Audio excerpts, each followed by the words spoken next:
Hello everyone, this is the Crimson Cure, welcoming you to the Crimson Tower, a place where we keep a feminine foot on the neck of the gynocracy, feminism, and black male misandry.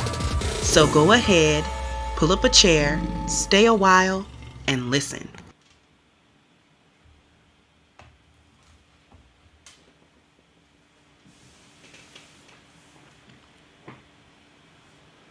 Hello everybody. How is everyone doing today?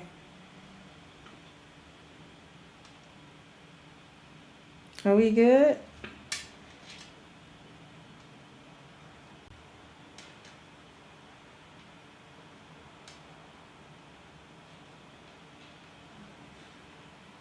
Is everybody all right?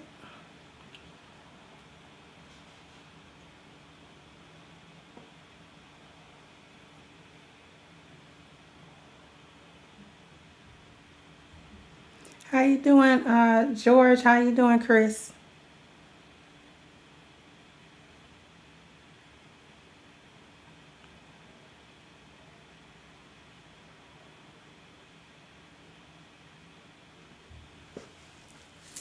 Can I just get the likes up? I know it's not a whole lot of people. But can we go ahead and just get the likes to match? Cleaning the house, soaking up the topics. Okay. Hey, cool gent. All right, so we are just going to go ahead and get it started. To become a wife, you must already be a wife. Thank you, cool gent. Matter of fact, they gave me an idea real quick. Something real quick.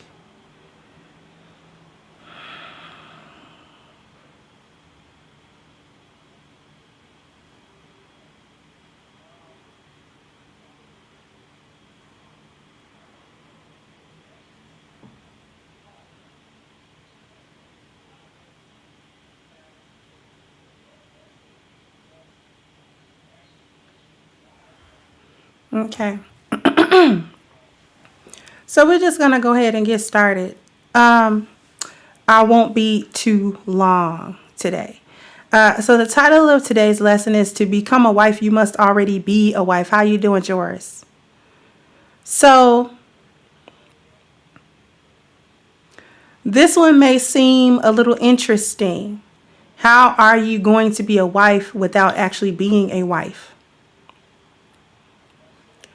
Simply put, the state of wifehood is something that a woman is prior to her husband finding her. Because see, men find wives. They don't create them. They find them. But in order to find something, that thing must already be in existence. So wives should already exist prior to husbands finding them. Okay. In the same vein that women of ill repute already exist before men engaged them.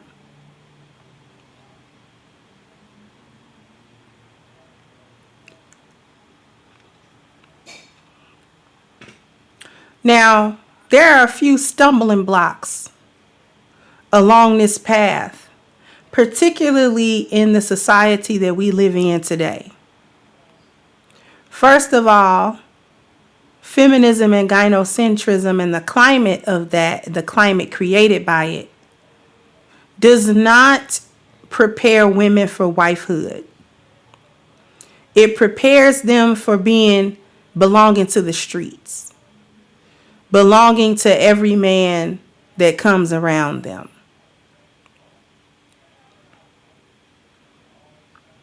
Belonging to any man who looks at them.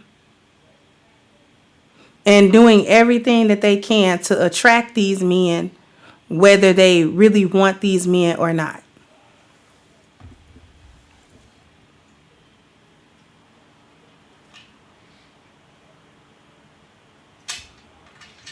Okay.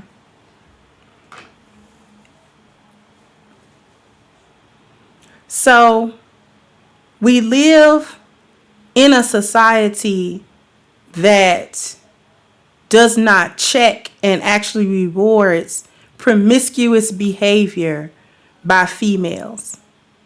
Women either give away their sex or they make the illusion that they will in order to do a number of things in life, from something so simple as getting attention to letting that become a career of sorts, whether it's in adult entertainment or they have regular careers, but they use their sexuality in order to advance within those careers. Hey, Force Windu. So this is going to be kind of short because for whatever reason, these headphones are really hurting my ears and I don't really know why. But anyway.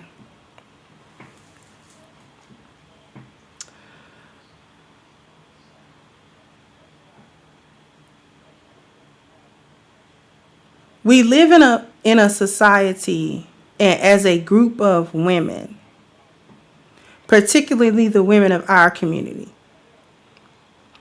We have a hard time becoming wives, not because of the laws, not because the men don't want to be married, not because the men don't really want relationships. We fail to be wives because we don't really want to be a wife. See, a lot of women want a man to come into their life and make them into wife material. This is not how this goes. It's too much work to come into an adult woman's life to try to make her be something that she completely is not. Okay. Another thing that prevents these types of behavior of becoming a wife or being a wife type woman is that, especially in our community, we are too busy celebrating promiscuity.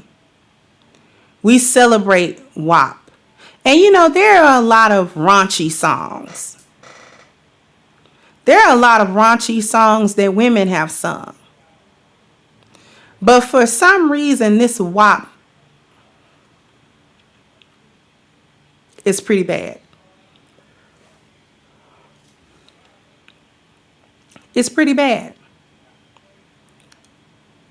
And the way that the women galvanized to celebrate the debauchery that was sung about and rapped about in that song is telltale about where the collective of these women's minds are. You can't become a wife because you're not a wife. That's why the marriage rate is low, because you're not a wife. Because if you were a wife, men would marry you. Someone would marry you. Someone would look at you, see your value as a wife, or at least be able to discern your potential for being a wife, and they would come and get you. They would come and get you, even if they had to do a little bit of work to have you around. They'd come and get you.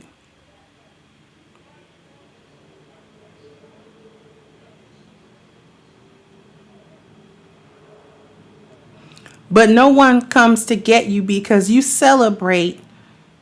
too busy celebrating whoredom to be a wife.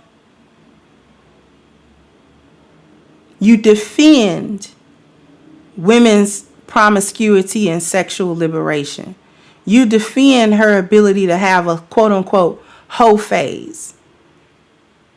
And that somehow that's normal for you to tell a young girl it's okay to have a whore phase anywhere from 16 to about 32, where all of her best years are wasted, not cultivated to be a wife, but cultivated to be a whore.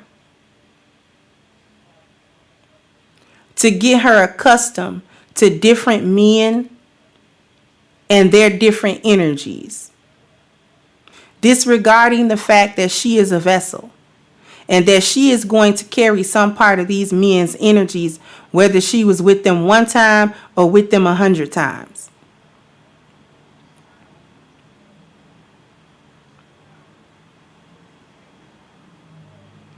You promote and teach her that it's okay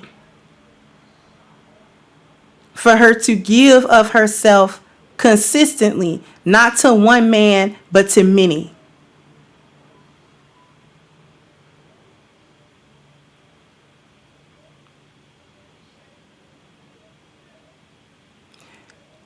And after you've championed her to do all of this in her younger years, then you ask her in her mid-30s if she's ever going to get married. No, she's not.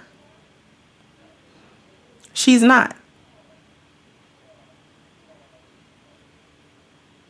And the reason that she isn't going to get married is because her mindset was not placed on the track of marriage. It was placed on the track of whoredom.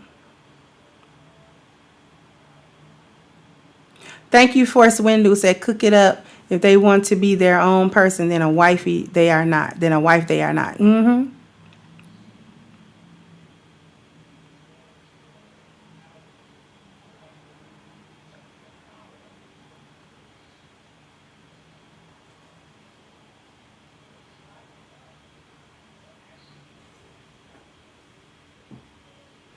You run around carrying a whore's energy, and you want a man to see you as a wife. He does not.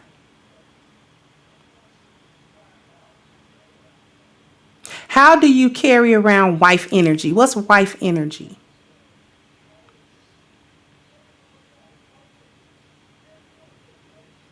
Wife energy is what you're looking at on your screen.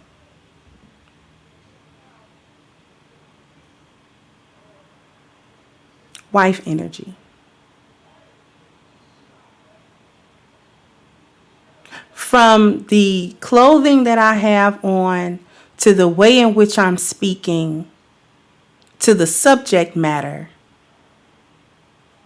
is wifely energy. And I am not anyone's wife at this moment in time.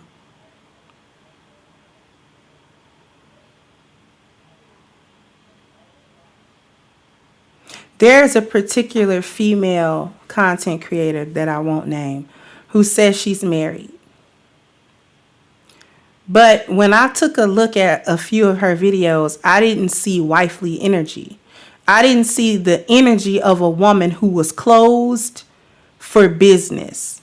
See, a wife's energy she's displaying lets other men know that she is closed for business. She is no longer entertaining any other interviews, resumes, or applications.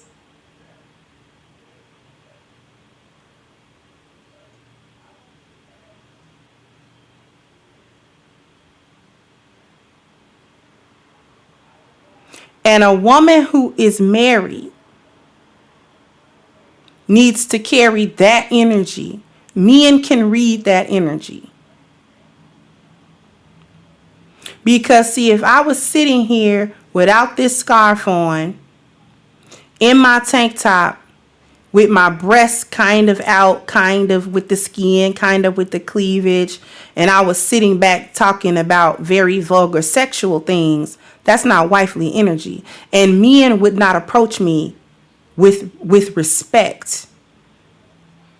They would approach me with the concept that if they were in my physical presence, they'd be having sex with me. Or there would be a strong possibility that that could happen.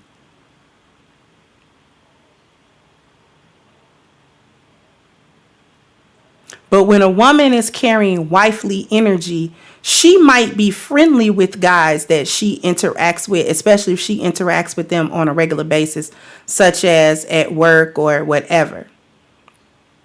She may be friendly with them. Hey, how you doing? Hey, how you doing? How was your weekend? It was good. You good? Yeah. Friendly. But the energy says she is closed.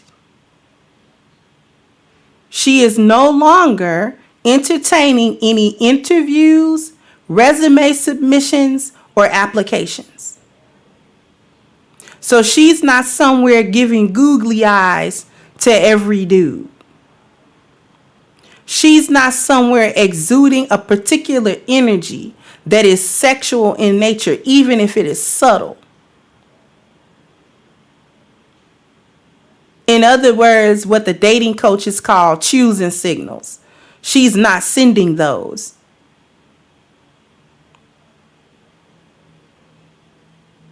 Now, if she is a beautiful woman, men may still acknowledge her beauty, and she will graciously accept that acknowledgement, but that doesn't open her up.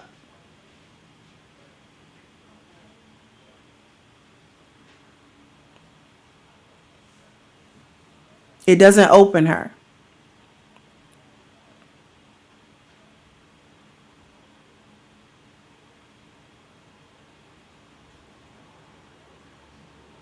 When I was actually the wife of a man, I carried wife energy. I never had a ring on this finger.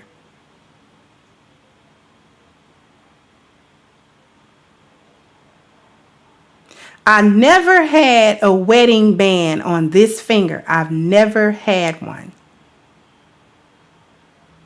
The whole 20 years, I didn't wear a wedding band. I think in the last year, I bought like some little, wedding bands off of eBay, but they weren't like real because they only cost me like $50 for the band. And I bought him one. That was the only time I did anything that was remotely like wearing a wedding band. But for them 20 years, I didn't have a ring. But men knew I was married. Men knew I was married. When I came into a space, men knew I was married.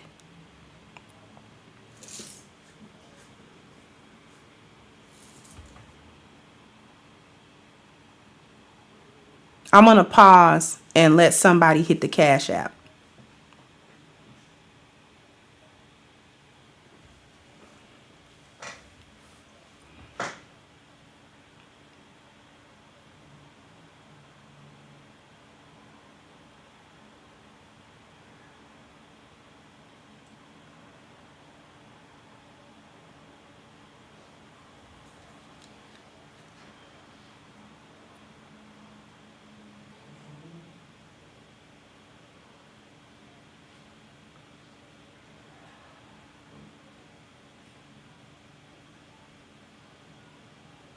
Thank you, Chris M.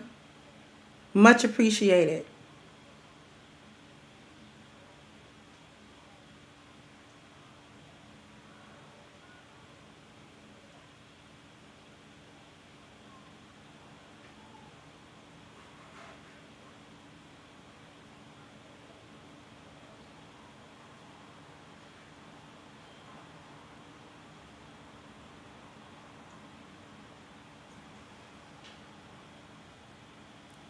Thank you, Gold Professor, for hitting it again with the Cash App. Don't put that all on my faithful few. Don't put that on them. They carry your weight all the time. I know I got ghost watchers. I know I have people that have never monetarily contributed.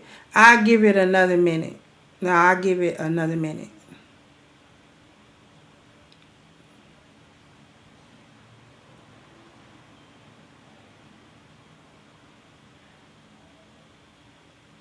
I give it like a minute and a half.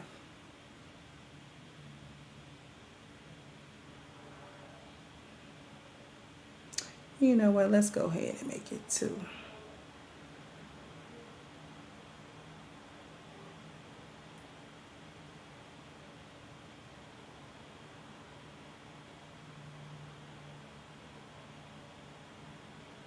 We'll just make it 2 minutes.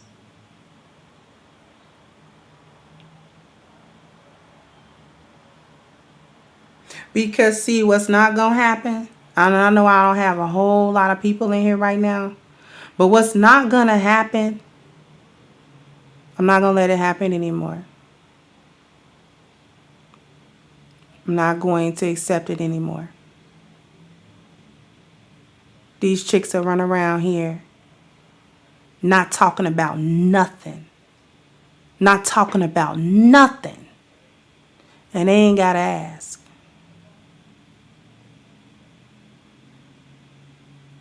They not red pill. They just here to have a conversation.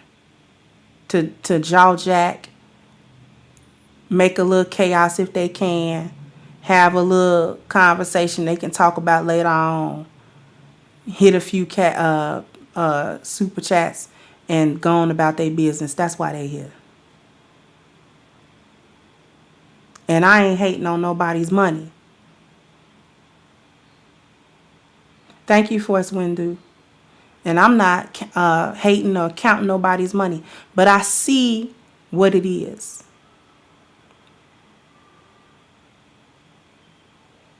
$33 seconds.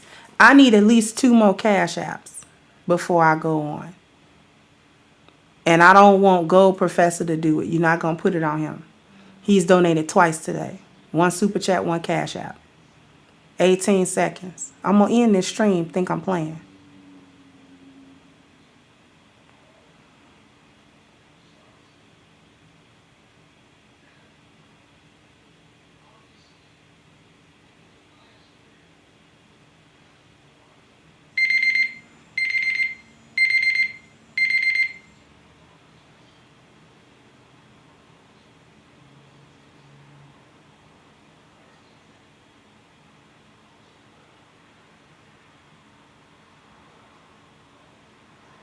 Okay. I see.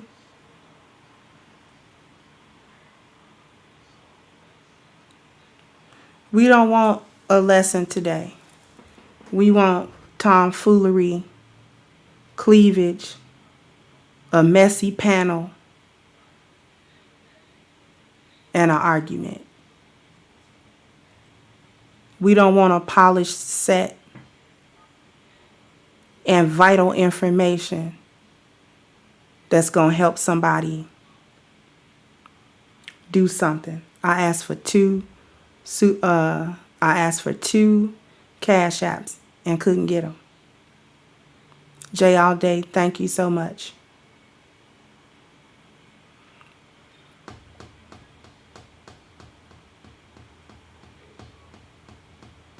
I'm not going to disrespect Gold Professor's 2 contributions or Jay All Day's contribution right now. So I'm going to go for 5 minutes because he gave me $5. So I'm going to go for 5 more minutes. Matter of fact, I'm going to put my timer back on so I don't go over it.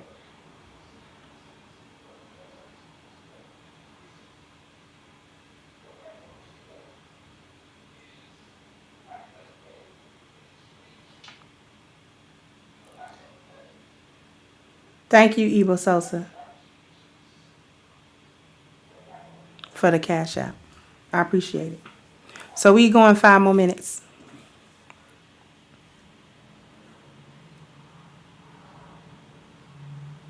No problem, New York Classic TV. So,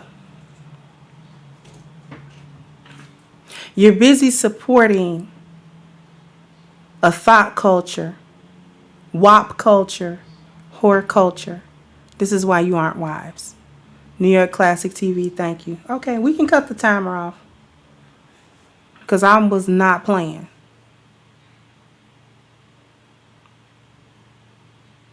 I see a couple of people bounced. Do what you got to do.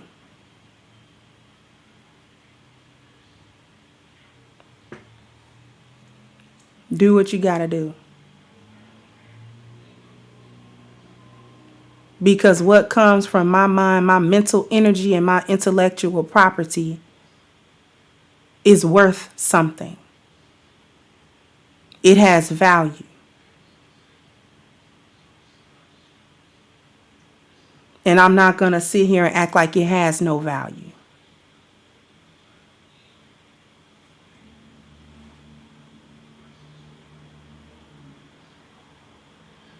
I don't believe in being a poor righteous teacher. I don't. I know that's ingrained in the black community, but I don't subscribe to that. But anyway, I'm not going to derail into a complete rant. So we're going to go back to the topic. You're too busy supporting WAP culture and thought culture. They defend it with everything that they have.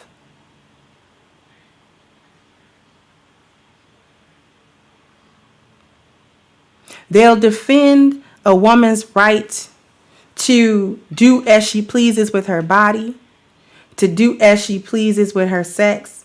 Thank you. I don't want to say your real name, but JW, thank you for the cash out. Thank you, nameless protagonist. I keep having a ping pong back and forth at work. Keep cooking, because what I heard last night on the panel really irritated me. What I heard today on Art's panel irritated me, and I had to really decide whether or not I was going to just go on a full-blown rant about that. I probably will later on tonight. I probably will.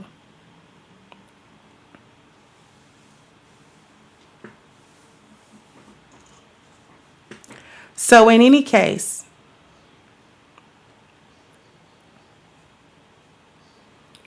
they defend this type of sexual liberation and promiscuity with everything that they have, and then wonder why they can't be wifed.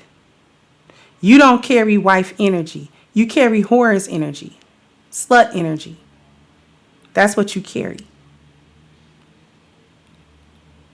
You don't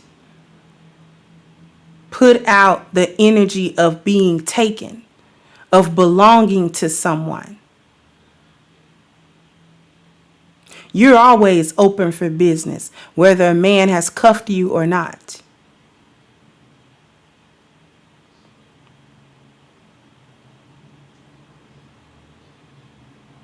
Thank you, James Stinson. Said, peace, Crimson Cure. Haven't listened to you in a while. Continue to bring your valuable information and powerful spirit. Thank you very much. Very appreciated.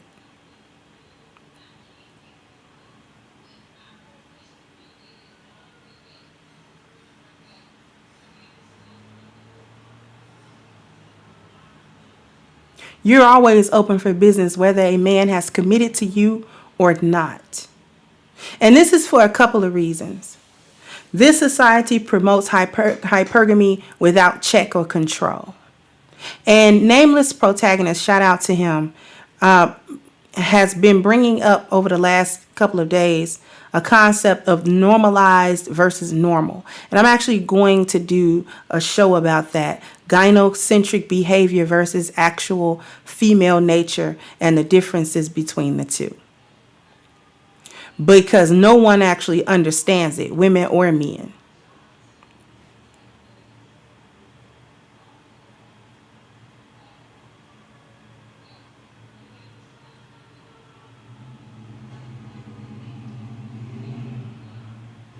Okay.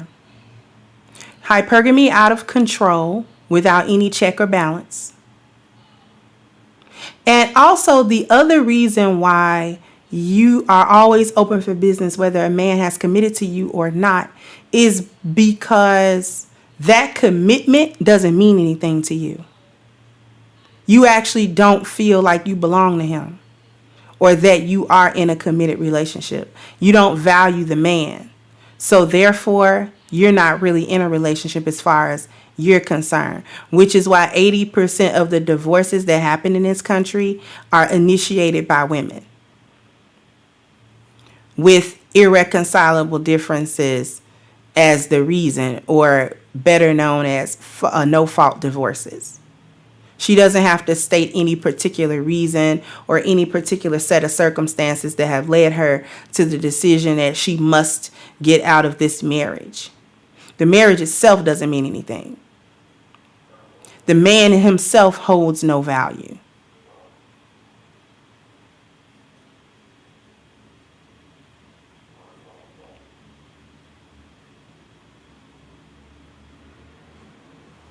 It's not that women don't know how to love. Thank you. I don't want to say your name. I don't know if you're the same person. For the Cash App.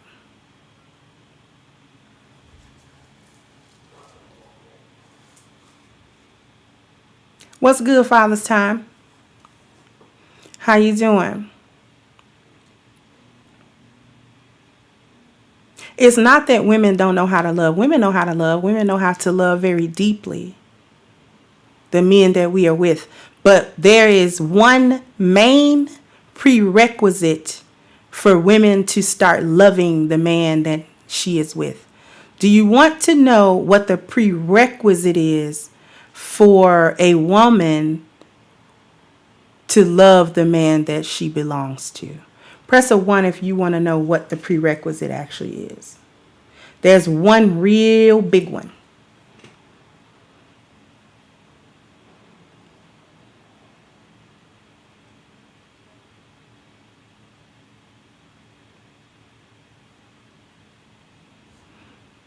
That's part of it, nameless, but not what I'm going for at the moment.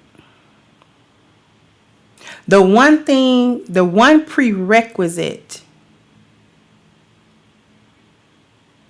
that a woman has to meet before she can actually love the man she belongs to or the man she wants to belong to is she has to make her hypergamy go dormant.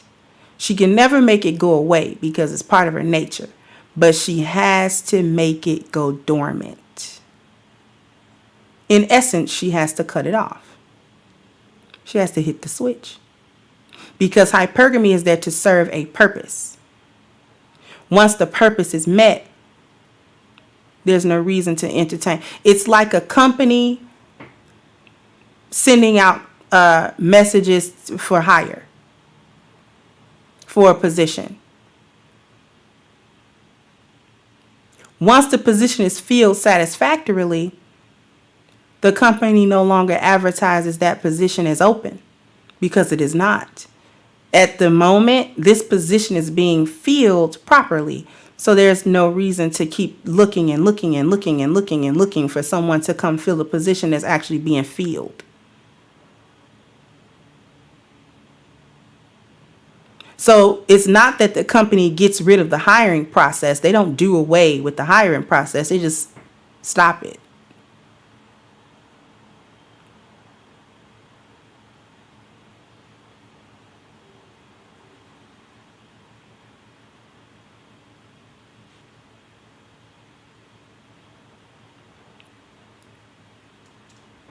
The company never gets rid of the hiring process. The hiring process is what it is.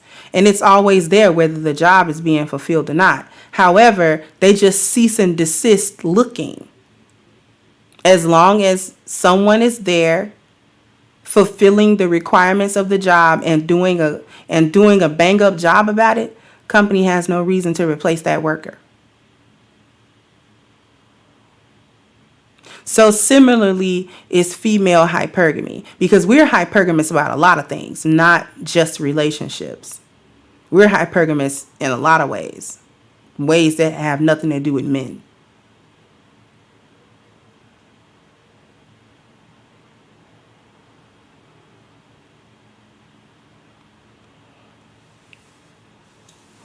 But when we're talking about it in the scope of a relationship,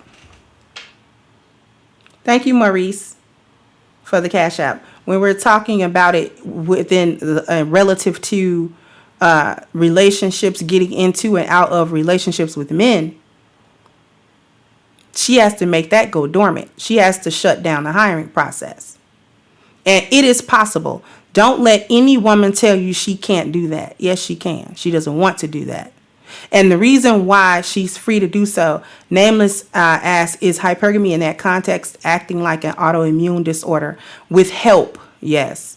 The reason why is because society makes no check. Not only society doesn't check her hypergamy, it doesn't give a social consequence to women. No fault divorce is a very easy example for that. And she has no consequence to make her rethink that.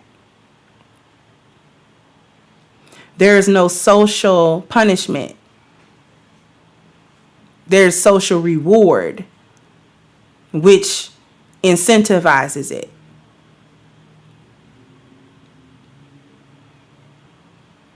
Because this society has filled women's heads with thinking that she's always perpetually able to procure a meaningful relationship whenever she wants, which is not true. So she always is in a state of, I can get a better deal. Or at the very least, if I can't get another man, I won't be socially punished for leaving with no reason. Her family isn't going to disown her. Her community isn't going to shun her. If anything, she's going to be celebrated. Girl, you got the bag, especially if her soon-to-be ex-husband is in any way, shape, or form wealthy.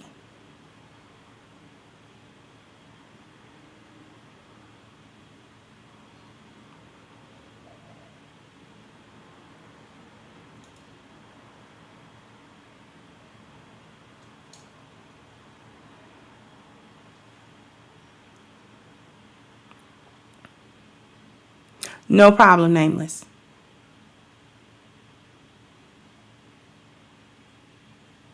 Yeah, New York Classic TV. Dr. Dre's ex-wife talking about she needs $2 million a month. You see how it's incentivized? That's her hypergamy. See, she doesn't necessarily have to replace Dr. Dre with another man. She replaced him with his money.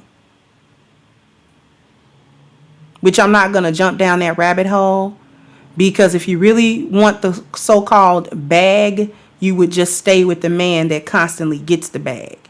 Because he's going to be in a position to consistently make money. She's the one that's going to be broke in 6 months' time. See, that's the reason why she wants $2 million a month. Did y'all catch that? Do you want me to repeat why she wants $2 million a month? Put a 2 in the chat if you want me to repeat it.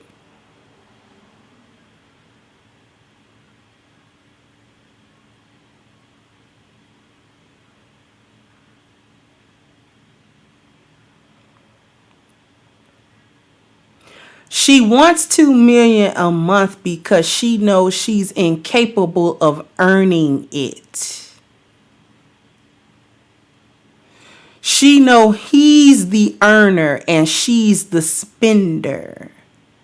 So since she knows she cannot earn, she wants an endless, inexhaustible supply of money given to her. Which doesn't make any sense because as his wife, she had that in essence. But she wants to be for the streets. And she also wants that lifestyle, supported a lifestyle she knows she could not support on her own. He's the earner. She is not. She's the consumer only. A useless eater.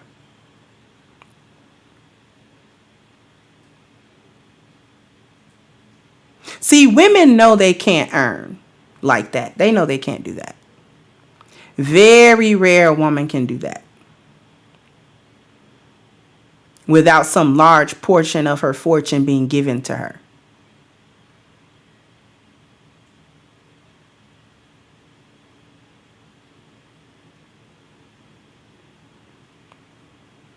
However, this veers just a little bit off of the topic. Yes and no.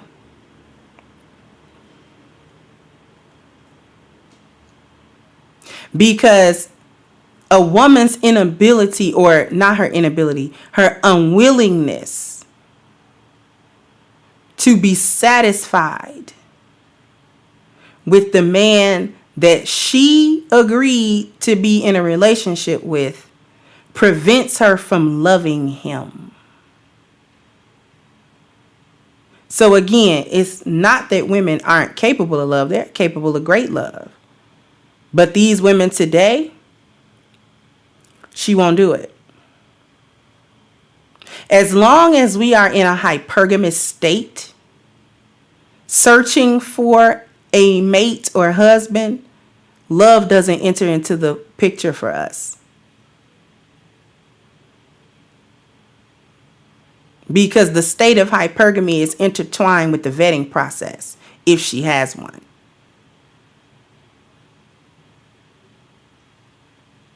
It's once we've decided that there aren't any better deals. And I'm not saying that in a sense of settling for any old man. It's just that once you find the one, you found them. Once you find the man that you want to belong to, you found them. So you stop taking applications. We're in orientation at this point.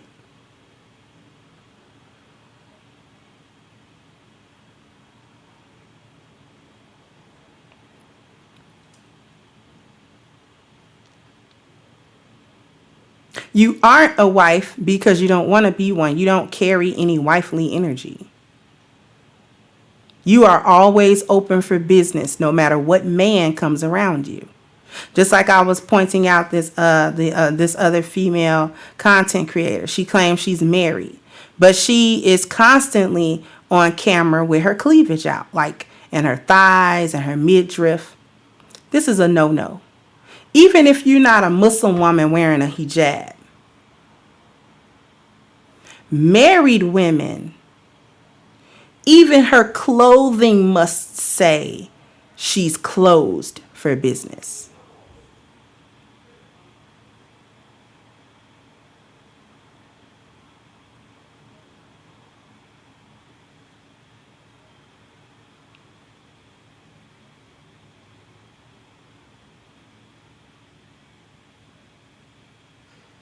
But we've got so-called married women, and you can't tell the difference between a married one and a single one.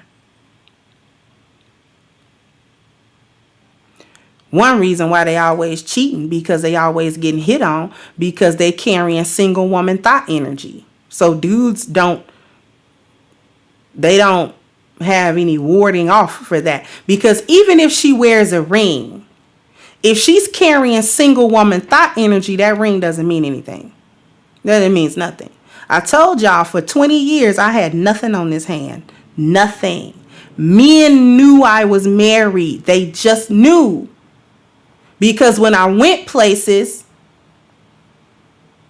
I did not give strange men prolonged eye contact. How to have married energy. Number one, do not be overly friendly to strange men. And by strange men, I mean men that you can go to bed with. Those men. I don't care if you've been knowing them for 15 years.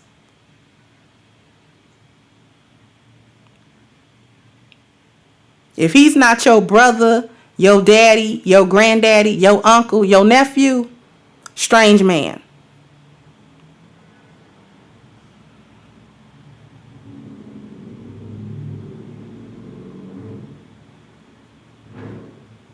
Overly friendly. I'm not talking about a hello. I'm not talking about a hey, how you doing? And a little smile or something like that. All of them googly eyes, prolonged conversations, inappropriate conversations. Telling your house business. He know your personal business. This is a no-no for any married woman.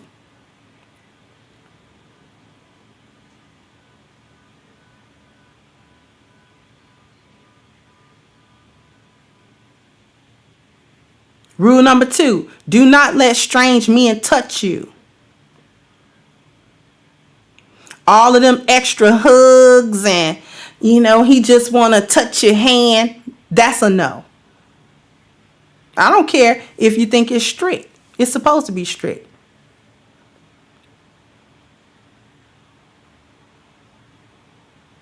Letting all kinds of strange men hug on you. His hands are all around the small of your back. No. He get to feel your breasts pressed up against his chest. No. He done got close enough to smell the perfume in the crook of your neck. No.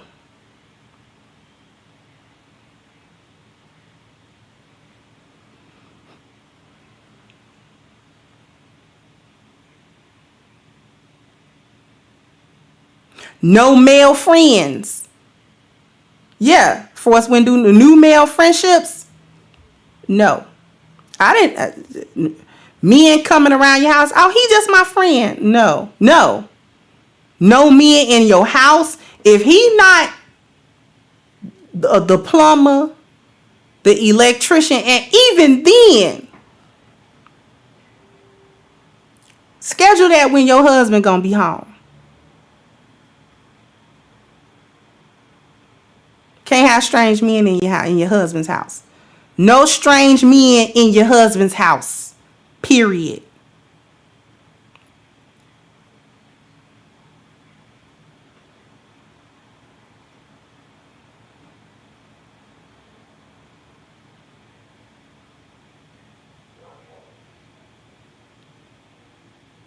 Somebody needs to come and do some prolonged work in the house. Schedule it when your husband is home.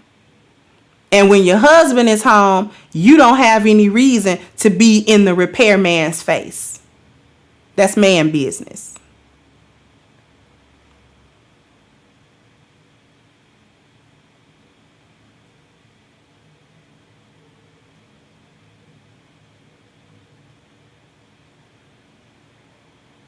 Only in situations where it can't be avoided. Sometimes it will be situations where, he's gone. He's gone for 2-3 days. Some work needs to be done in the house. Okay. In that case, you need to have some type of discipline.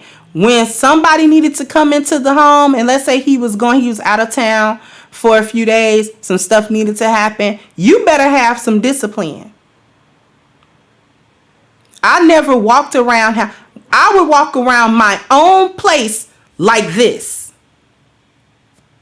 They couldn't see my hair. They couldn't see no silhouette of anything. I had my full clothes on.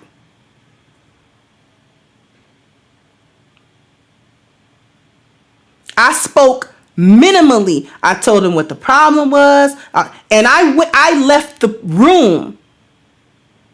I didn't keep standing around, smiling, jaw-jacking, you want some tea? You want some lemonade? You offering something else. Stop playing. Thank you, Ebo Sosa. So I tell my wife this in the beginning. She say, he's bi though. I say, he'll still smash though. And no handshakes. Period. Yeah. All them handshakes, touching, rubbing. Oh, hey, girl. And you study, rubbing your hands. No. And see, to become a wife, you must already be a wife. Men that would probably wife you can't see you doing that stuff. Or she just let any man touch on her.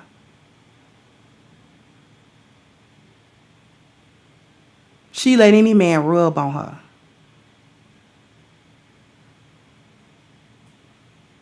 He kissed all on her cheek. She just every dude. Every time she meet a dude. Whether she knew him or not.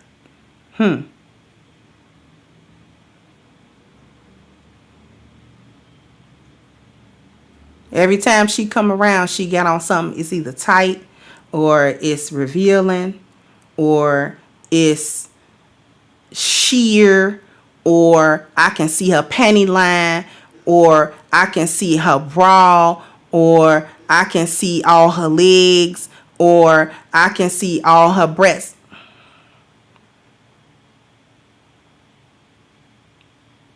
And she just go outside like this. See, when a man see you doing all of that, he's wondering what's reserved for him. What is he getting that the world don't get? Just in your casual day-to-day going outside.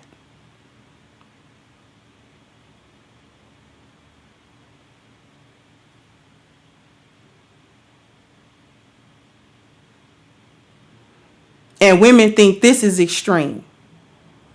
But I don't disrobe for everybody.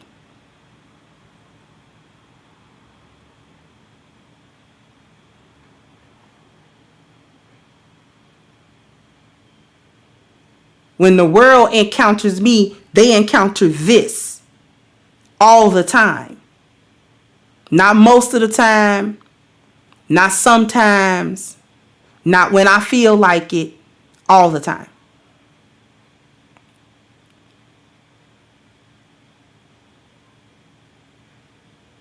Saving your sexual energy for your husband. Not only the the intercourse itself, but your energy.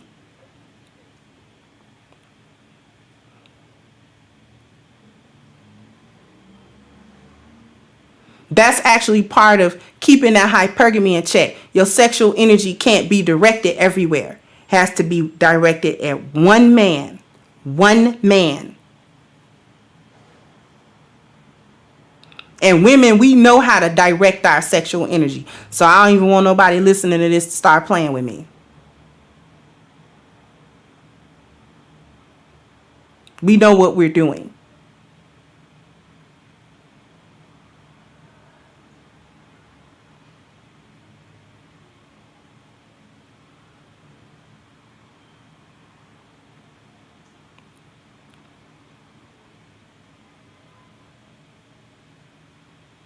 Because your sexual energy belongs to him. It belongs to him. That's his. Along with the rest of you.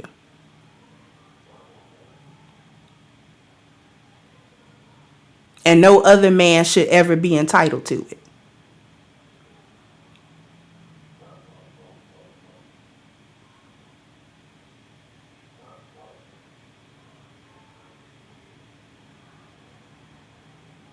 To become a wife, you must already be one.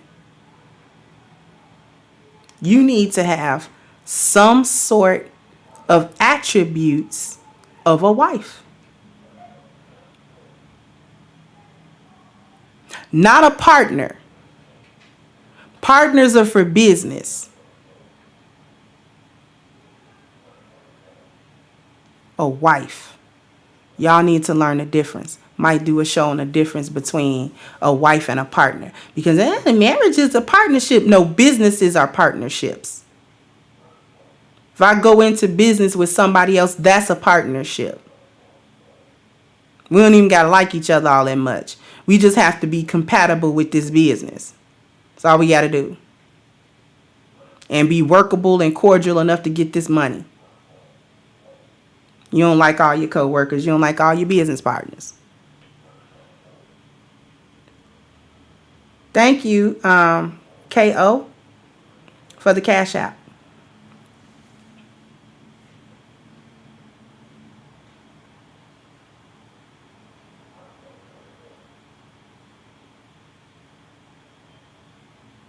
Marriage is a partnership. No, it's not.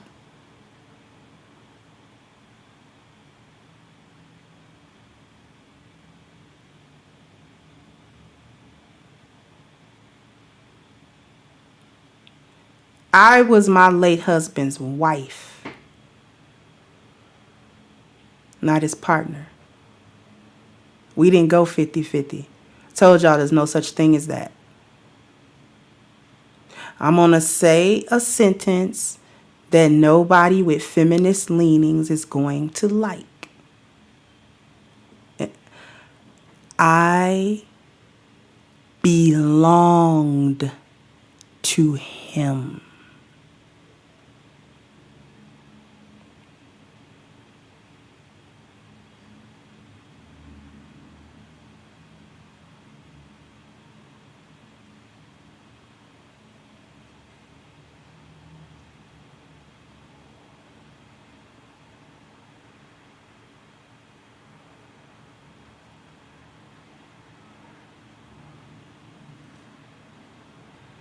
I belonged to him. See, I wasn't for the streets. I was for him.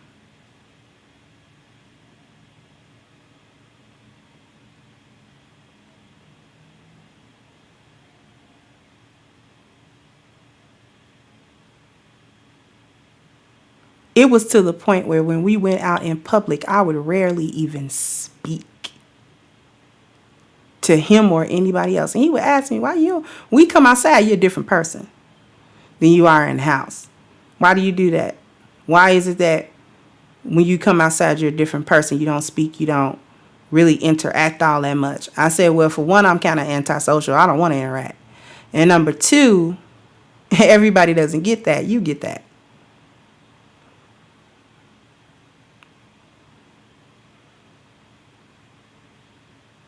Hee-hawing and jaw-jacking with your husband's male friends is a no-no. If he happens to take you around his male friends or colleagues, you are to cordially speak and then be quiet and then not be calling yourself interjecting in all of his conversations. In the company of him with his male friends and colleagues, you are not to speak until spoken to.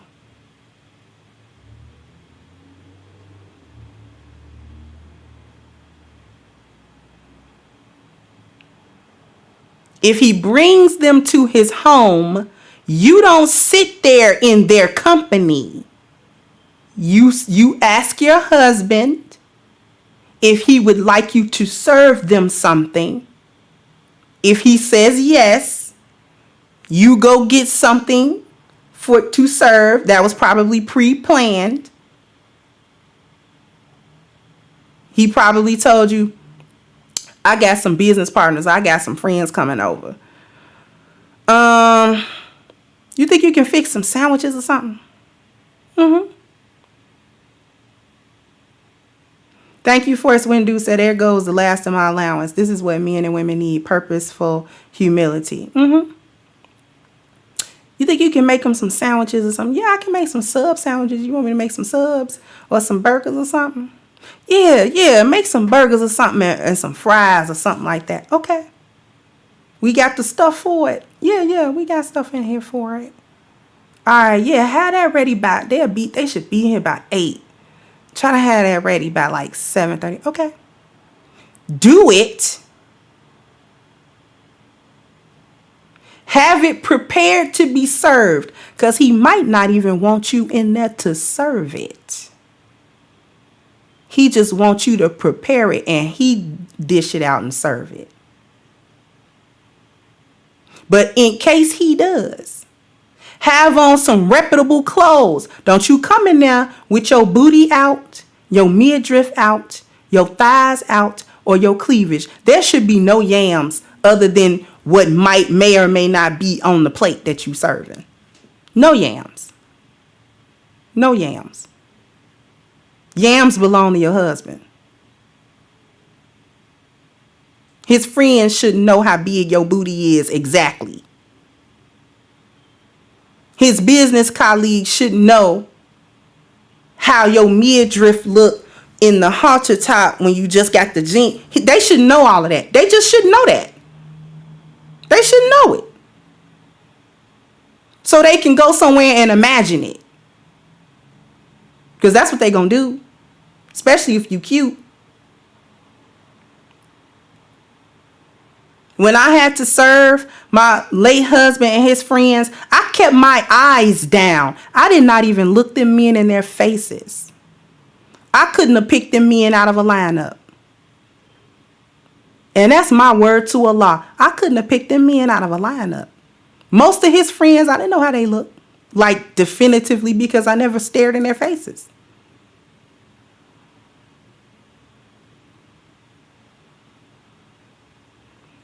I would come in there.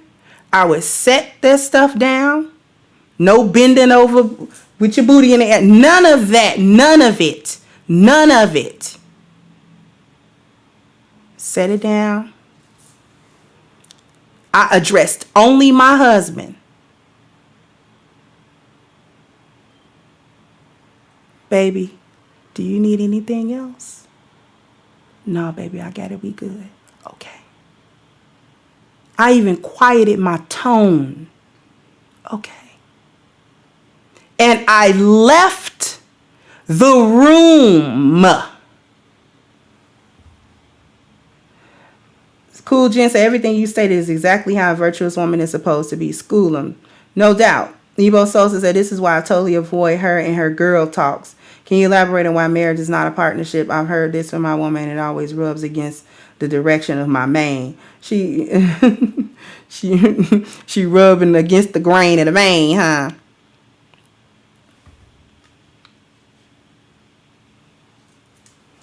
I didn't look them in their faces. I wasn't going handshake all around the room. It's not my business who they are or why they're there.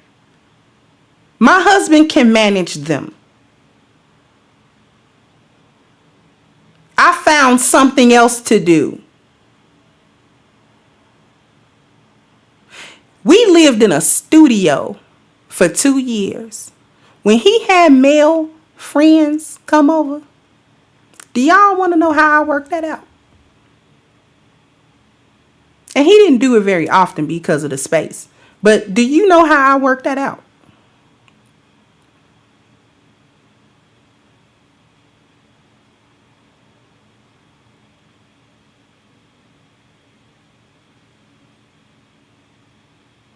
I would prepare what he asked, and I would find somewhere to go.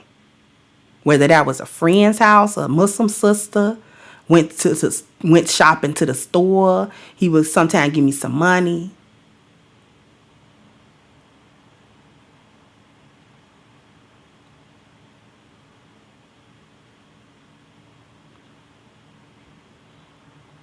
Go somewhere else. And I would leave before they got there.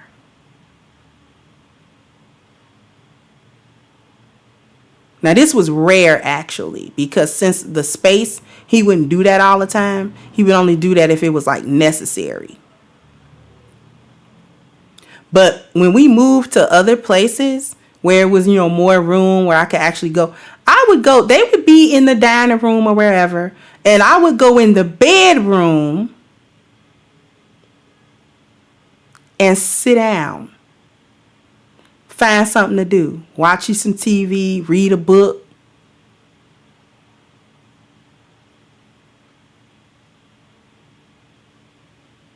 And I didn't come out of there. I didn't go back into that space where they were at unless he called me.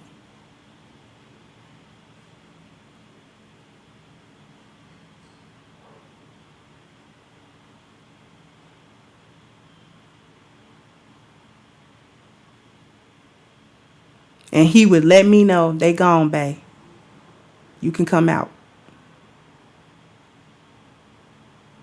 And then I would come out.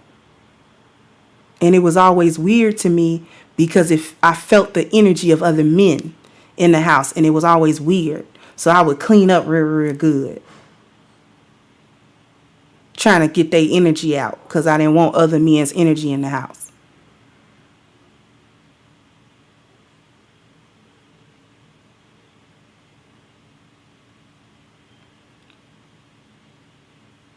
We never had no problems with me hanging with nobody he didn't approve of. That's the other thing. You can't have friends and associates your husband don't approve of. There, I said it. They gonna come with the pitchforks. Now I'm going too far. I'm going too far.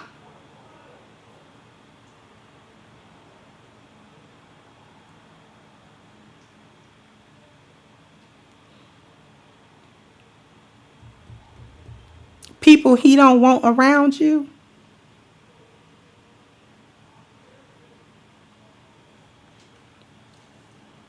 Why? Why would I say that?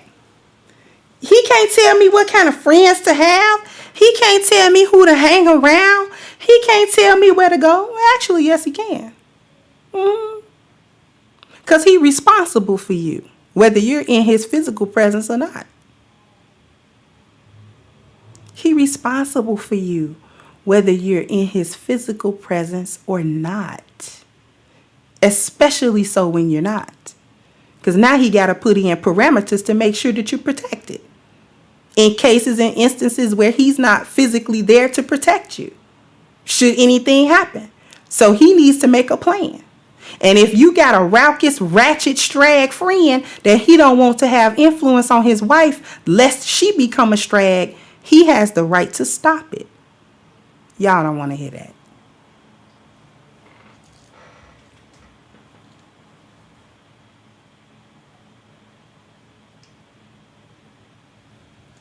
That even go for your mama. Now in Islam, he can't make you cut your family off completely. He can't make you not talk to your dad, not never talk to your mama, not never talk to your sister. He really can't make you just cut your family off. But he can restrict it.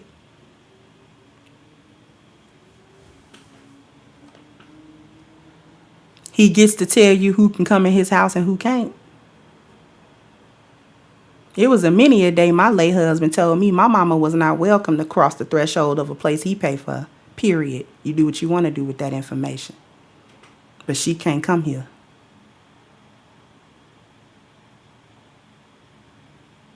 I pay for this. It's mine. And you're mine.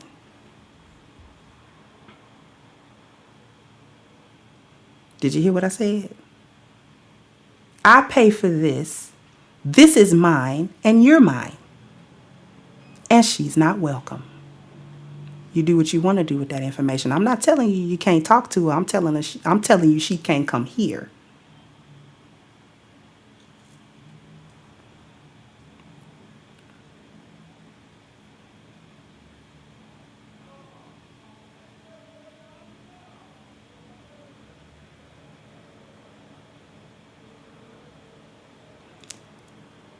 And I had to agree because it was his rules. That's wife. Not your wedding. Not all of the nice little things he do for you. That's in the trenches of a marriage. Those are the trenches. When he say something to you and it don't taste good, it's like,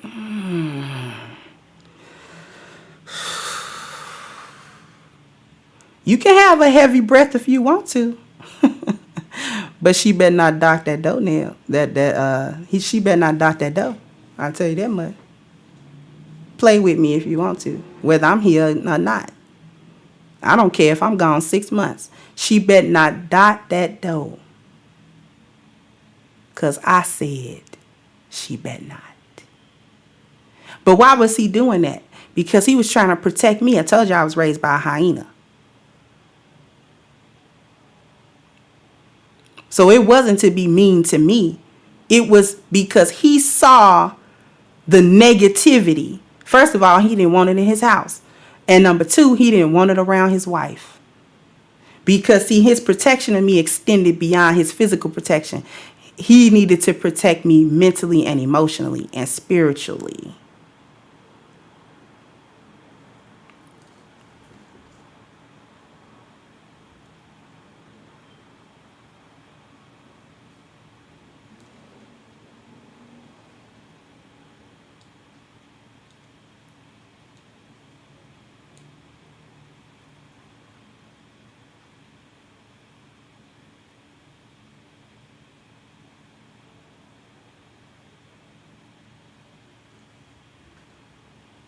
And I would, whenever she came over, I didn't let her in that house. If I'm lying, I'm flying. And she would rant and rave and cry and holler and cuss. Why I can't, and he controlling you, and and you mean to tell me your mama can't even come in here? No, ma'am. What kind of craziness is that? I'm coming in here. No, you won't. Actually, you won't. He ain't even here. That's okay. His words stand when he not around.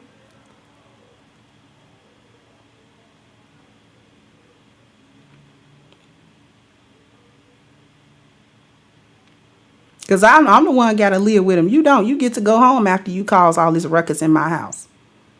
If he found out you was in here, I got a problem. Not you. Me. Thank you, Father Time. So this is Red Pill, plain and simple. Stand up. Thank you, sweetheart.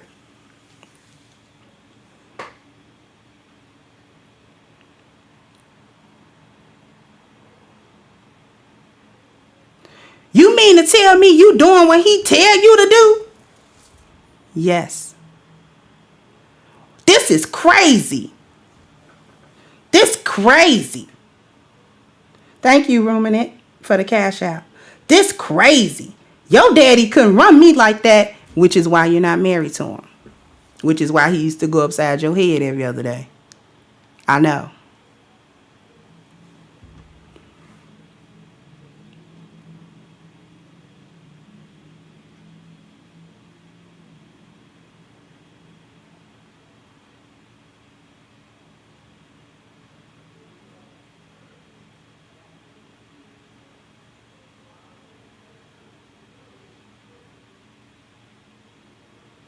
I can't believe you letting some man run you. Do you want anything? Is there anything I can do for you today? Because standing at my at the entrance of my building, hooping and hollering is not going to work. That doesn't work for me. So is anything that I can do for you today? I mean, this is just, I just can't believe this. Well, you know, it is what it is.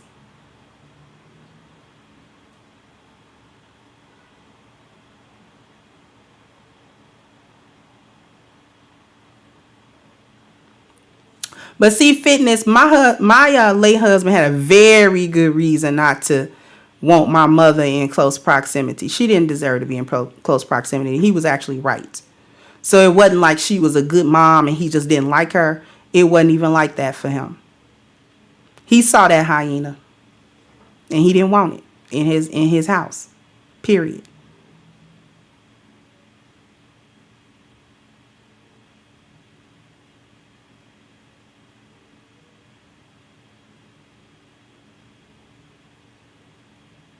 The only time he would relent is if he realized it was just stressing me out. This was really in the beginning of our marriage, before I really had the strength to be like, nah, I'm breaking the psychological bond here.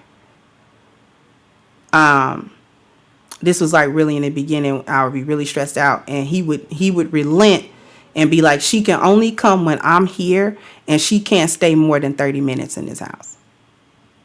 And I had to accept that. I accepted that.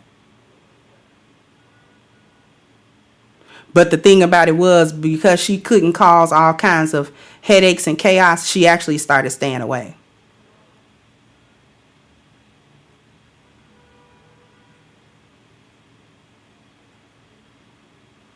And he would monitor her too. He would sit right there in the corner and just monitor her conversation. He wouldn't interrupt. He would just sit there. In the same room, he would just sit there. And if she said something too out the way, he'd be like, all right, anything else can I get for you? You want something to eat or something like that? What, you trying to put me out? I want some time with my wife. I've been at work all day. I want some time with my wife.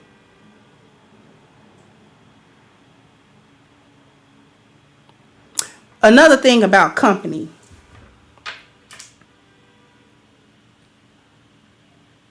Thank you. I don't know. Should I say your name?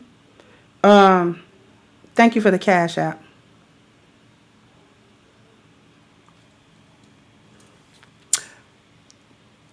Bring company to, if your husband approves of certain friends that you have and he don't care if you have them over. Pro tip, only have them over when he's gone. Have them gone at minimum 1 hour before you know your husband finna come back. Don't have people in his home when he get in. Don't have no people in his house. I don't care if they your family. It can be your daddy. It can be anybody. Don't have no people in his house when he gone. Or when, by the time he come back, don't have nobody in there. Do all your visiting when he gone.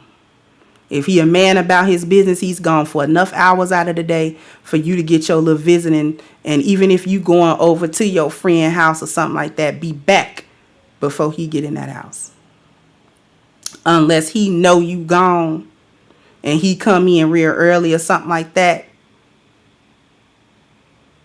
But folks in his house, get them people out of his house. He shouldn't come home to you entertaining people. Especially if that wasn't no pre-planned party or something, a gathering that he knew was going on, or y'all had done planned that out or something like that. If it ain't that, it's just you visiting with your girlfriends. Get them hoes out your house before her husband get home. Get them hoes out your house. Get them single ass hoes up out your house. I wasn't supposed to say all that. I was supposed to be I've been a good girl. I've been a real good girl.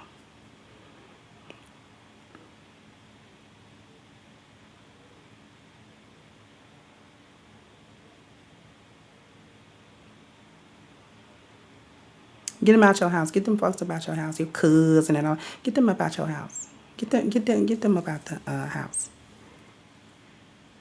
He been gone all day. He want to see you. He don't want to see them. He don't want to talk to them. He don't want to socialize with them. He don't want them to come in and see him eating his food and all that. And that they sitting around in the living room just chilling and laid back.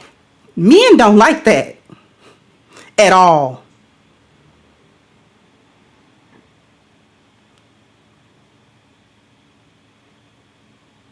He don't want to be gone all day doing whatever he doing and have to walk into his house into a social situation. He don't like that. With your friends that he probably don't even like or get along with. No.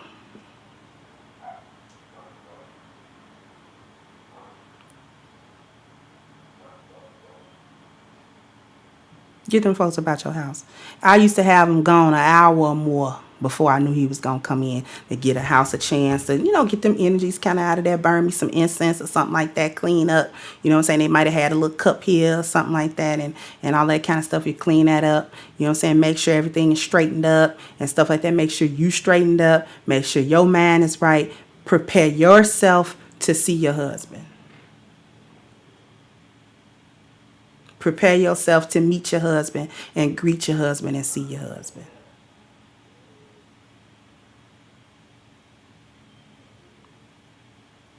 He don't want to come in and hear you, yes he did, at the door before he can get to the door. He hear all y'all in there cackling like hens. He liable to turn back around and go somewhere else. He don't hear that.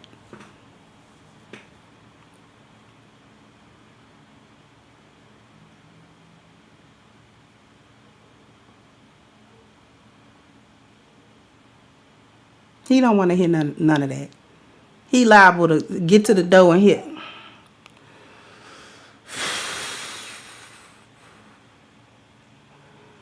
Now he got to try to not bust it down like a barbarian and just drag all them chicks out of there, including you, by the nape of your neck, and just throw you out the house, Fresh Prince style. Just throw you out. You'd be worse than DJ Jazzy Jeff.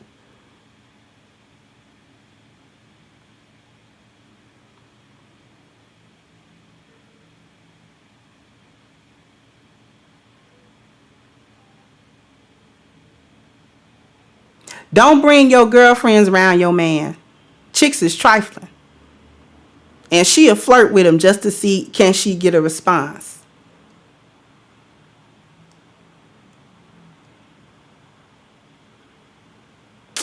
Hey, how you doing? Ho, why you smiling at my man like that? See, don't have your girlfriends around your man. Thank you, MLR, for the cash. Don't bring your girlfriends around your man. Chicks is trifling, they manipulative, they tries to put their little sexual energy out there to anybody. She don't care nothing about that being your man. I never had my girlfriends around my man. And don't stop telling them about how your man put it down in the bedroom. Stop that.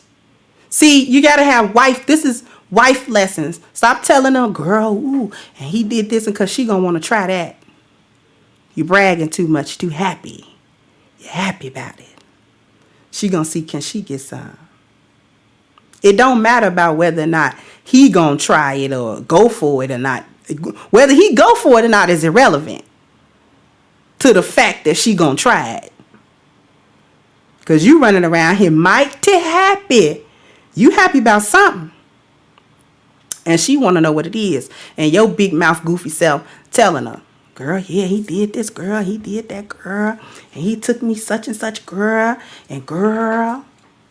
And you just goofy.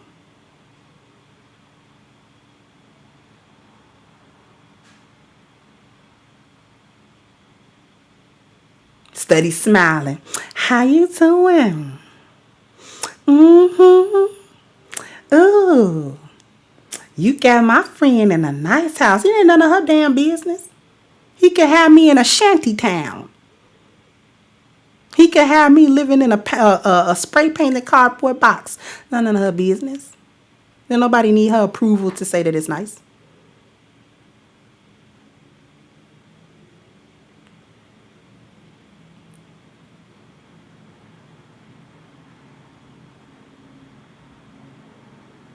Stop telling her everything he do to you and for you, whether it's sexual or not. Girl, he bought me this. Girl, he took me this place. Girl, he did this to me. Girl, she wants some of that too. She lonely. She ain't got no damn baddie. She wants some of that too. She want to see will he take us to the Sybaris one of these weekends when you think he out of town.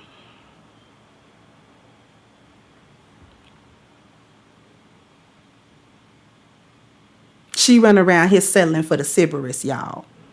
The Sybaris ain't changed their decor since 1982. She run around here settling for the Sybaris. She thought it was a big deal when he got the room with the swimming pool in there.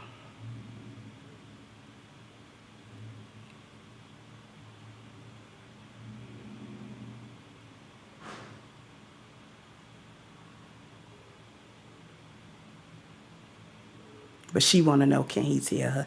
And she don't even, she ain't even, what she do she know if he do go for her, she ain't going to no Sybaris. She's going to be in a Holiday Inn Express for 2 hours out of the afternoon.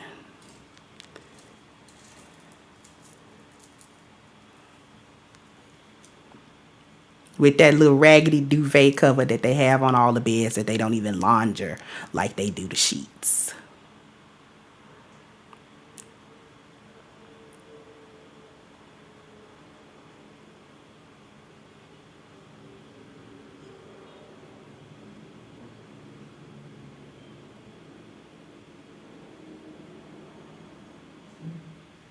But see, don't have them around your man. Stop telling all your man business.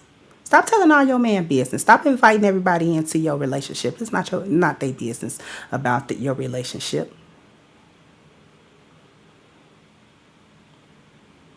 If he treating you good, that's good for you. Keep it to yourself.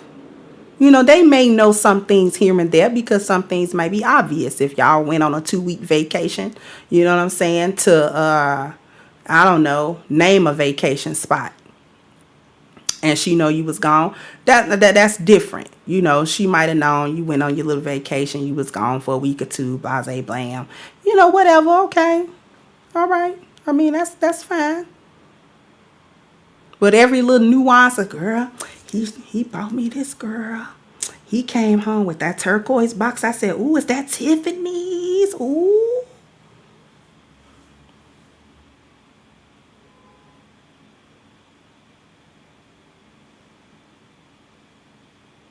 She trying to figure out if she can get a Tiffany box. You done got a Tiffany. She trying to figure out, can she at least get Tiffany? That come in a powder blue box. It's not turquoise. It's powder blue.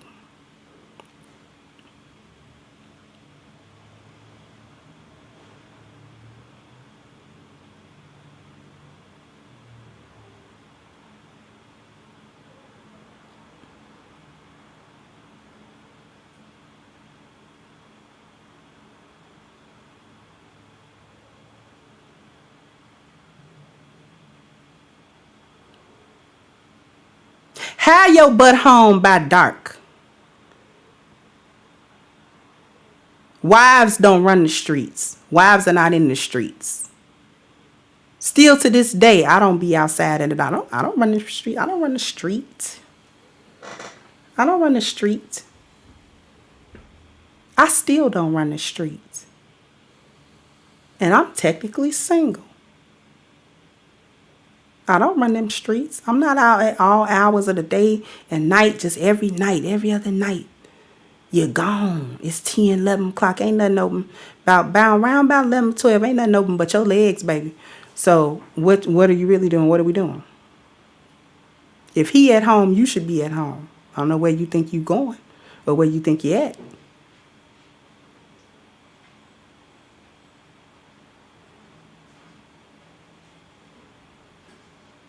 And I don't want to hear nothing about you working because you shouldn't even have no job, have you out all times and hours of the night. What kind of job you got? You don't need that job. Quit that job. I want you to quit that. I want you to resign today from that job. You don't need that job. And don't nobody need no job that bad. I want to hear you on the phone with your boss right now, resigning from that job. Tell him you can't come in tomorrow morning. I want that done stat.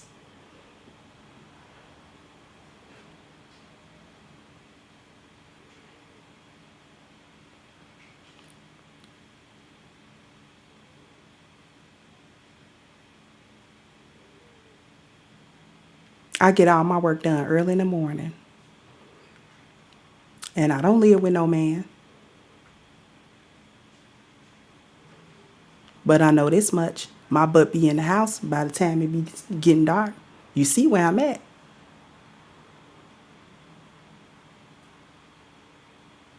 I ain't doing this live stream on the go, in the car. No, no, no, no. And if you married, you shouldn't be in and out the house, just in and out the house. What are you doing?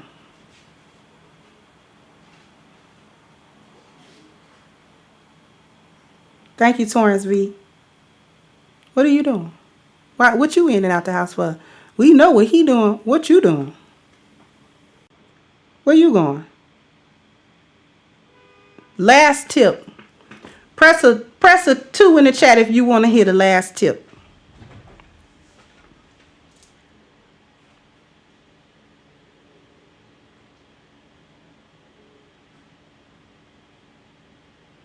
Ain't nobody gonna like this. Ain't nobody but the men gonna like this one.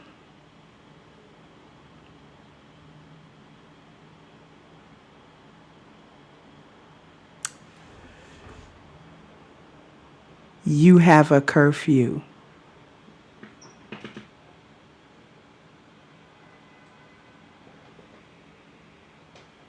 Wives have a curfew.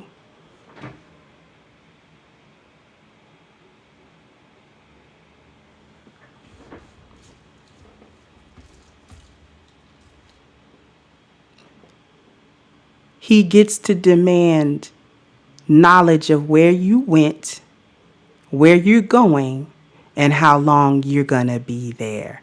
And who are you going with?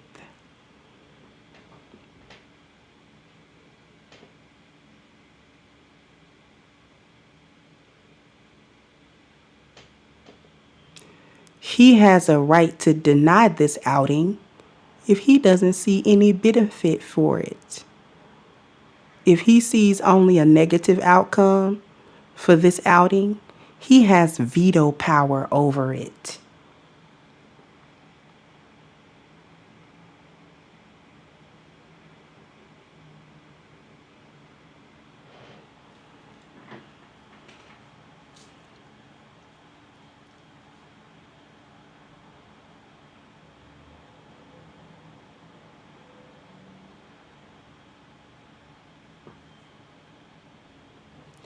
Husbands have veto power.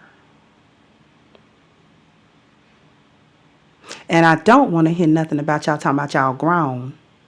Because I just heard on a stream earlier today about how you are not even competent to look after your own womb and it's in your body. So he got veto power like a teenager. Since you want to be a teenager, you're going to go ahead and be one. He get to tell you how to go and come. You the one want to be a kid. So be one.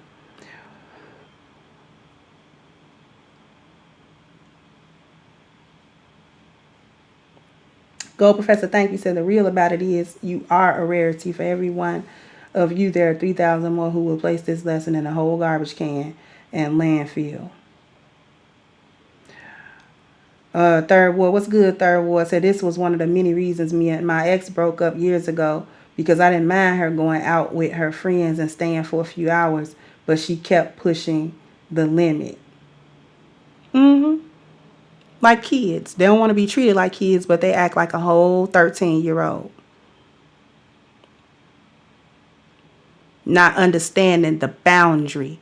He didn't say you couldn't have no friends, and he didn't say you couldn't go nowhere. He just wants you back by 8.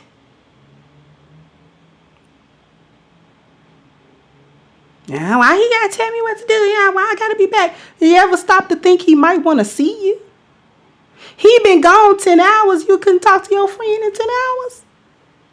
What you talking about? That you couldn't talk to? You couldn't talk to at noon. You couldn't talk to at 2. You couldn't talk to at 5. You got to talk to at 10. Thank you, Mr. Williams, for the cash app.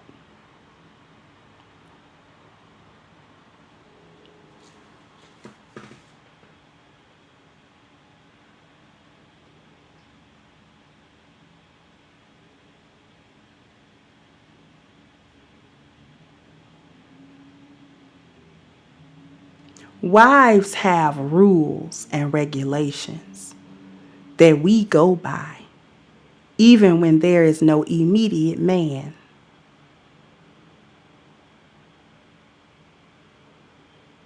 I don't live with a man, but I'm not out at all times of the day and night. I'm not constantly in no men's faces. I don't have men friends in my physical vicinity. My men friends is online. My men friends is Angry Man and stuff like that. Thank you for JS for the PayPal. My men friends is on YouTube. And I ain't never seen them before in real life.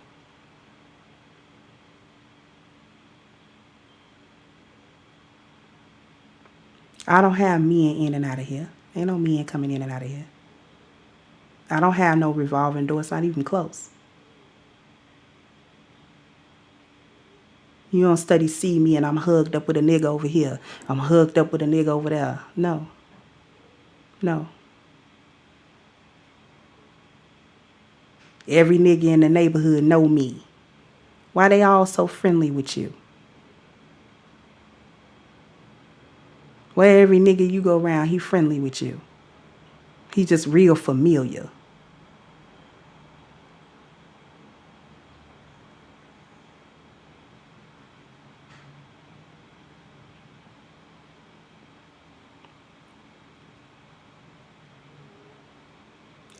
Get the troll out of my chat. Get the single hyena out. We teaching on the Pride Rock today. We're not in the elephant graveyard. Get the hyena off Pride Rock. How she get in there?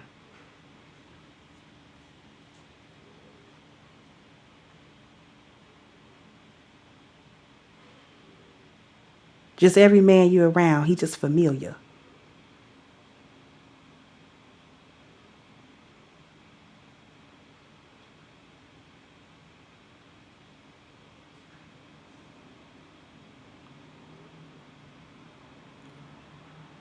When I get a husband, and I will,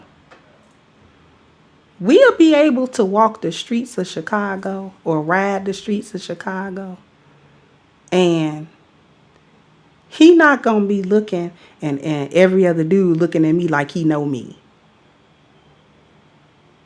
Like why he so teethy when you come around? Oh, that's just my friend. You got a lot of friends, don't you?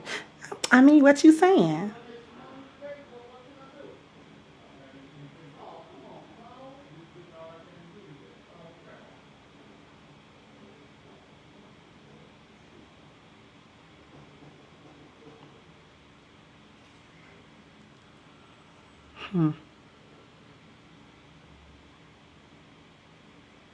I don't go to clubs. I don't go to bars.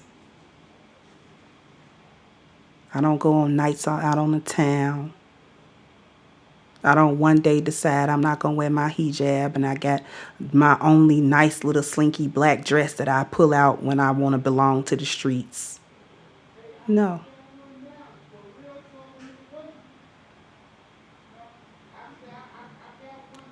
it don't work like that. I'm a wife. I'm a wife. My husband need only come look. And he'll find a wife. Not a chick that's in the street that belong to the street that he trying to coax her to come out the street. No.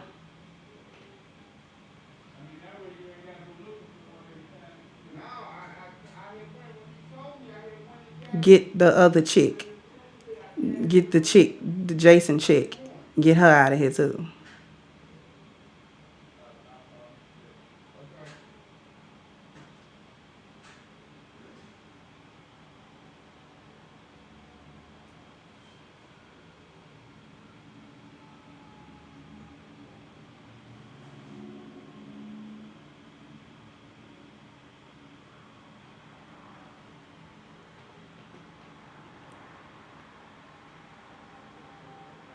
Chicks can't come disrespect me.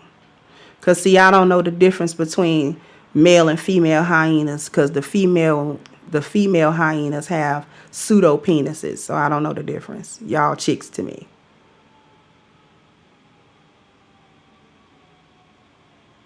That's about all I got for you for today. Be a wife. And maybe you might get wifed. Thank you, Mr. Super Smash, for the cash out. Third Ward said, what's the reason concept behind women saying you're not my daddy to men once they're upset at them? Because they know they need a daddy. Because women intrinsically know they need the construct of their father and they never actually outgrow their father. So they trying to convince themselves and you that they able to outgrow the construct of their father and they can't.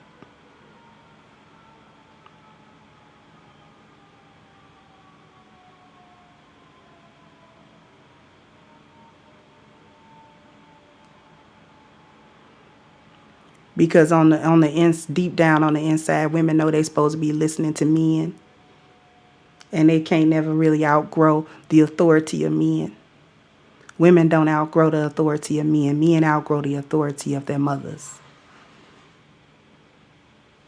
Which is why wives belong to their husbands. Which is why he has veto power and authority. My husband has authority. He has veto power. I don't outgrow his authority. He always has it. I don't care how old I get. I'm still under his authority as long as I'm his wife.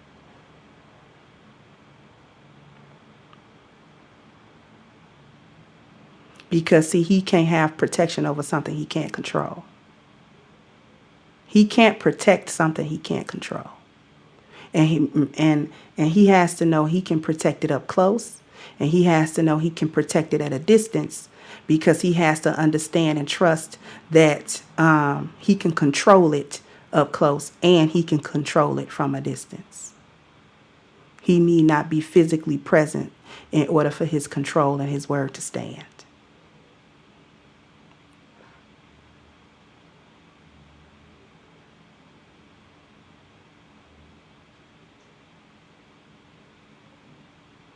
he can be 2,000 miles away from me. And if my husband called to say, don't go such and such today, I won't go. See, I don't operate on what he don't know don't hurt him. I don't operate on that. Because if I do defy what he said and something happened to me, now I got to explain not only what happened to me, but I have to explain why I defied his word. Those are cans of worms that I prefer not to open. I don't like opening those cans. See, I like to keep myself out of trouble.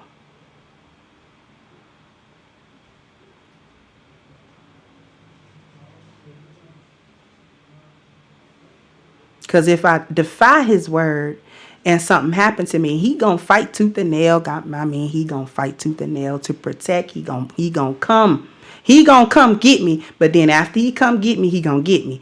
So why were you over here? Didn't we have this conversation? So explain to me again why you was over there and I told you not to be. You wanna break that down? Because it needs to make sense to me. It needs to make sense to me. Make it make sense. And I needed to make sense. I needed to make sense now. Because I thought we had an understanding. And if you cry, I'm going to hurt you. Because you wasn't crying when you was over here doing some stuff I told you not to do. You wasn't crying.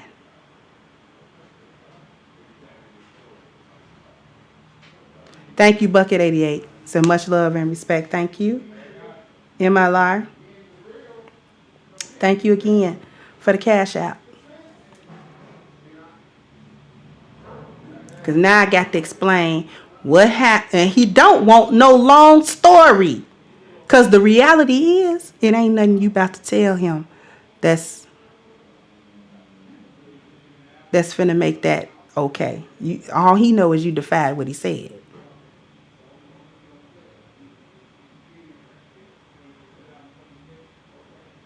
And that starts to break trust. Because now he feel like when my back is turned, I can't trust you going to do what you said you were going to do, what you agreed to do.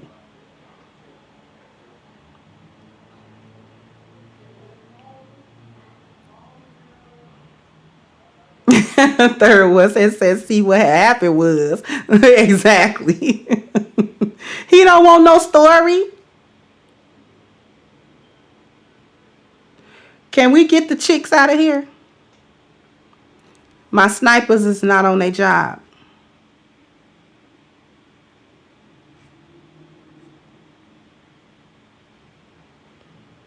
My snipers are not on their job. Get the chick out. Get the troll out. Thank you.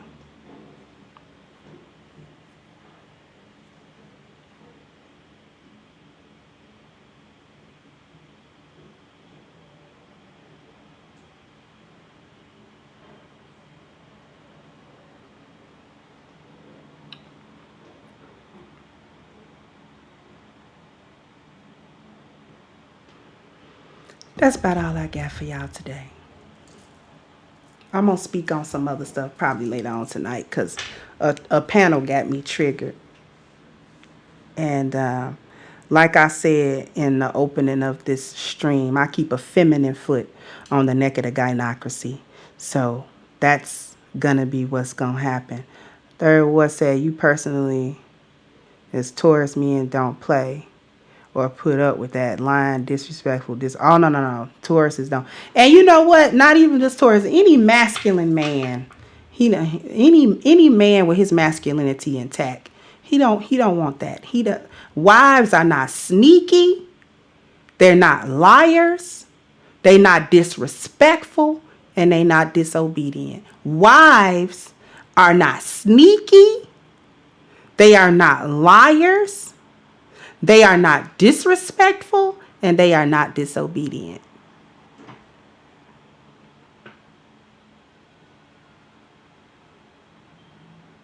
All right.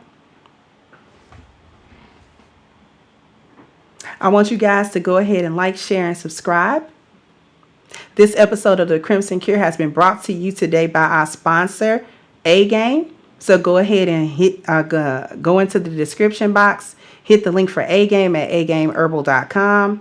Get your 10% discount using the code Kendra10. This has been yet another Crimson Cure production, and I'll catch you guys on the next one. Peace out.